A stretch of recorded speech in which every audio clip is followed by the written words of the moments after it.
Assessment information. Your assessment during the Food Around the World unit is a practical-based task carried out at home. You have to record the process of preparation, cooking, cleaning and evaluating your dishes. In the past, this has been a written document, normally 10 to 15 pages of information about the cooking task. However, now that you have your MacBooks, we would like to see some students make use of things like iMovie, QuickTime Movie and screen recordings and some podcasts. These can make up your full assignment or part of your assessment, with some things handed in on paper as well.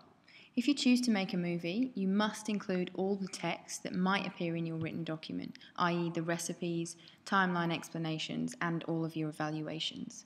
You can ask your teacher for some advice about this if you're thinking about handing in your assessment as an iMovie or podcast, or as a small amount of your assessment. This Haiku page will help you with your assessment task. It has all the documentation over here on the right hand side, an explanation of exactly what you need to include, as well as a couple of videos for you to watch, and some example layouts of past projects. So if we have a quick look at those, students have set their work out in a number of different ways.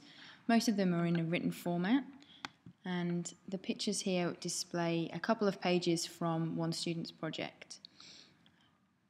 So as you flick through the pages, you can see that he's included a title page, he has the recipe written up himself, he's typed up the method, the ingredients list, utensils, and things like how many people it serves and how long it takes to cook. He's also included a number of photographs which have gone into his timeline, and this also explains in what order he did things, and he's taken some individual pictures of preparation and cooking and the people eating the dishes. Every student will have to do 2 individual dishes, and that can be breakfast and lunch. You could do 2 lunches over different days, or you could do a dinner. You can also do a main course or a dessert, and that count as your 2 dishes. Here's another example of a student's project set out in a slightly different way. You can see that he's included a picture of his dish once he's finished, the ingredients, the method, preparation time, and how long it took him to cook. He's included a collage of photos of him making the dish, and then he started to write out his evaluation. So everybody that ate his dishes filled in a questionnaire at the end, and Max has typed those up and put them into his assessment. Okay, so you can see who ate the food. So in the first occasion, his mum, his dad, and his sister, and then he also has one from his grandma. His second recipe was a dessert recipe, so again he's included a picture of the finished dish, the ingredients and the method, and then he's also put some more photos in of the preparation and cooking of that dessert dish.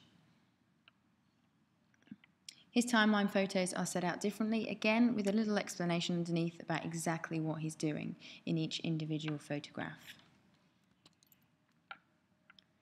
These examples should help you out and give you a starting point for laying out your assessment if you choose to do it on paper.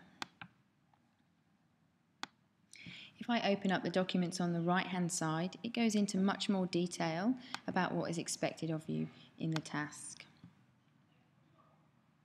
So in the comfort of your own kitchen, you must prepare and cook a 2-course meal. Feed it to at least 1 other person, preferably we'd like you to feed it to 2 or 3 people, who will then evaluate your meal. You have to wash up, put away and clean the work areas to a good hygiene level and provide photographic evidence of that. Plan your recipes, draw out your timeline and answer given questions, and take at least 5 photographs. There's a short list here of what you may like to include in your assessment, or if you're making an iMovie, there may be individual pages or screens that you'll have to include this information on. So we're after a title page, 2 recipes written out yourself, not copy and pasted.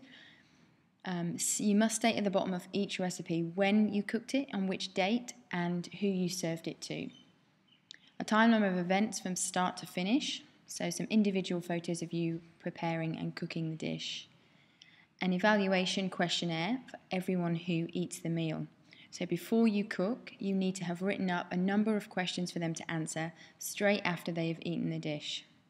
You'll have to print this off 4 or 5 times for each individual person, and they will be part of your final assessment.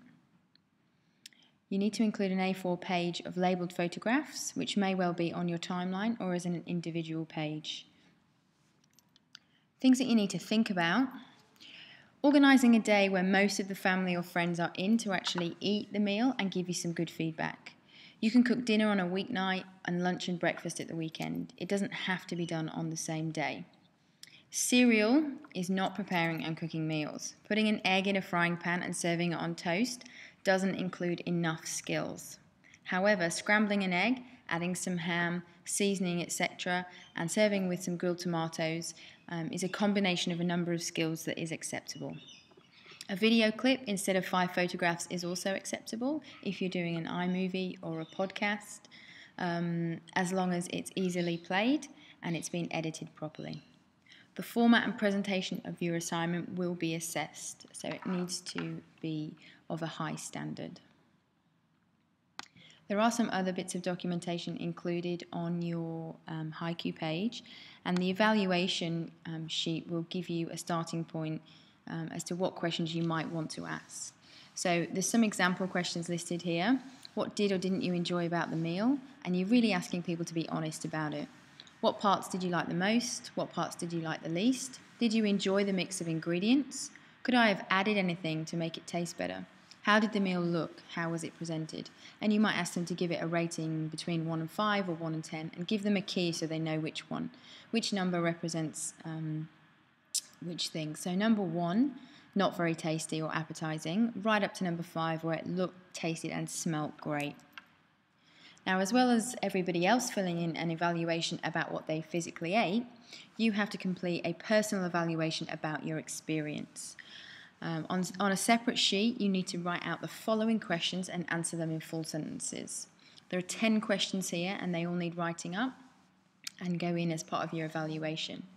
Now, if you're doing a podcast or an iMovie, then you could get someone to interview you, and you can then answer the questions. But it's always a good idea maybe to have a script so you know exactly what you're going to say and answer the questions in full.